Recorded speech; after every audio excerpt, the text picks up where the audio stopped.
আমি আজকে একাত্মতা ঘোষণা করছি এই কারণে, আমি আমার সন্তানের হত্যার বিচার চাই।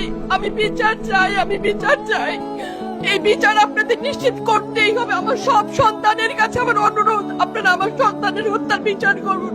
কারণ হাদির শেষ ইচ্ছা ছিল যদি মৃত্যু হয় তবু যেন আমার মৃত্যু বিচার হয়। আমি এই বিচার চাই।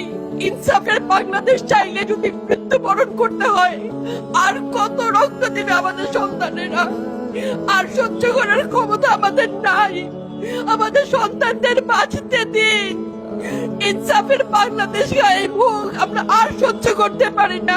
প্রশাসনের কাছে, সবার কাছে একটাই মাত্র অনুরোধ, আমাদের বাচ্চাদের বাঁচতে দিন, আমাদের ইনসাফের বাংলাদেশ দিন। কথা বলার শক্তি আমার নাই, আমার চোখ ভরে আসছে। আমি সহ্য করার শক্তি আমাদের নাই। আমাদের বাচ্চাদের বাঁচতে দিন। প্রশাসন সজাগ হবে কবে? আর কত মৃত্যু আমার বাচ্চাদের দেখতে হবে? আমি কথা বলতে পারছি না। আপনারা সবাই আমার বাচ্চা হাদির জন্য দোয়া করবেন, আমাদের বাচ্চাদের জন্য দোয়া করবেন, আর ইনসাফের বাংলাদেশ যেন কায়েম হয় সেজন্য দোয়া করবেন। আসসালামু আলাইকুম।